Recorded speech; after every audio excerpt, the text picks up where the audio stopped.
saya akan menjelaskan sistem reproduksi pria dan wanita bagian eksternal maupun internal. Yang pertama, saya akan menjelaskan alat reproduksi pada wanita bagian internal atau bagian dalam. Dimulai dari ovarium. Ovarium merupakan tempat memproduksinya sel telur. Kemudian di sebelahnya ada ligamet ovarium, yaitu ikatan supaya ovarium tetap berada pada posisinya.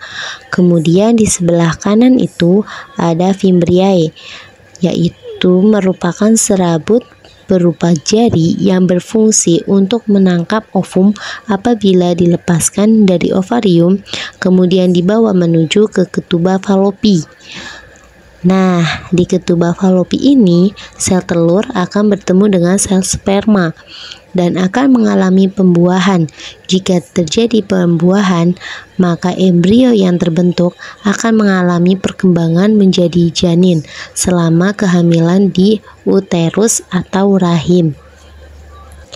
Di bagian rahim antara kedua pangkal tuba falopi disebut fundus uteri, yaitu merupakan bagian proksimal rahim.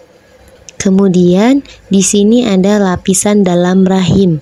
Yang pertama yaitu ada bagian endometrium, yaitu lapisan terdalam. Lapisan ini akan mengalami perubahan siklik apabila terjadi menstruasi. Dan di bagian tengah myometrium, yaitu lapisan paling tebal. Paling bawah yaitu perimetrium, lapisan paling luar. Kemudian di bawah bagian rahim terdapat serviks, yaitu organ yang membantu jalan vagina.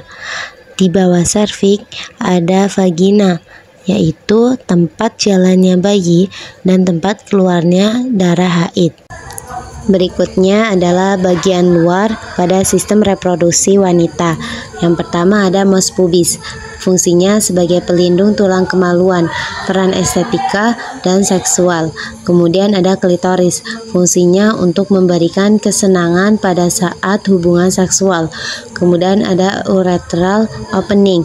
Fungsinya sebagai tempat keluarnya urin.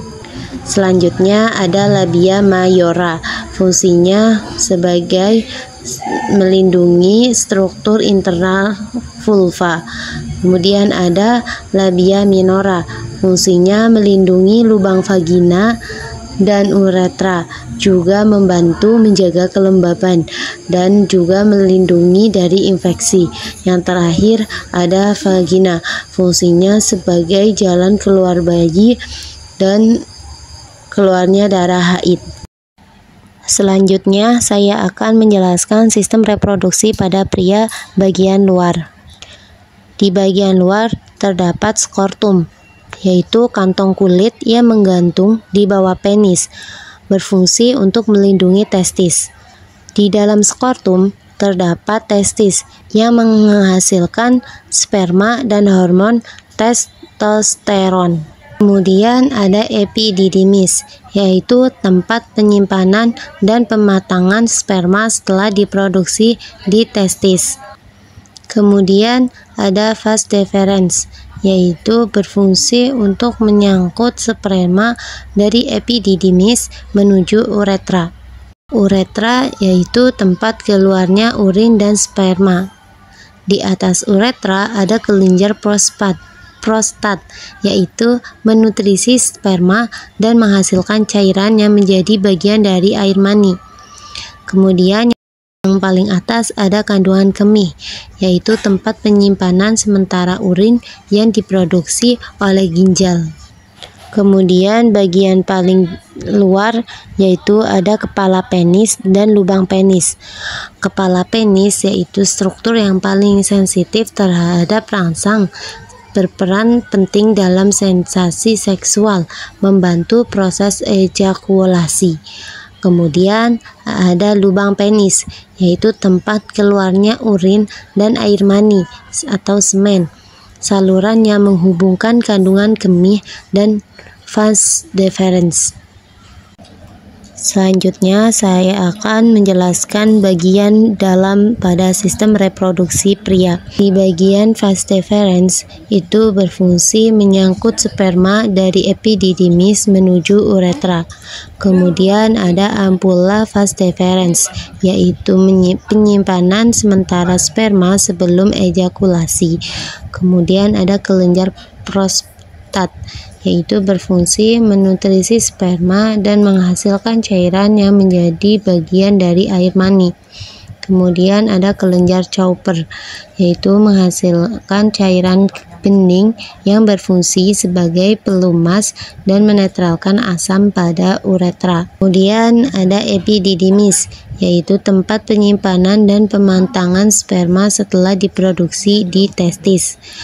Kemudian ada testis, yaitu dua kelenjar yang terletak di dalam skrotum yang berfungsi untuk menghasilkan sperma dan hormon testosteron. Selanjutnya yaitu ada kandung kemih. Kandung kemih itu tempat penyimpanan sementara urin yang diproduksi oleh ginjal sebelum dikeluarkan oleh tubuh. Kemudian ada vesikula seminalis, yaitu menghasilkan cairan kaya fruktosa yang menjadi sumber energi bagi sperma. Kemudian ada uretra, yaitu mengeluarkan urin dan mengeluarkan air mani. Kemudian ada jaringan erektil. Jaringan erektil ini jaringan yang mengandung pembuluh darah dan yang akan terisi darah saat terangsang. Yang terakhir yaitu ada glans penis, yaitu struktur yang paling sensitif terhadap rangsangan, berperan penting dalam sensasi seksual dan membantu dalam proses ejakulasi.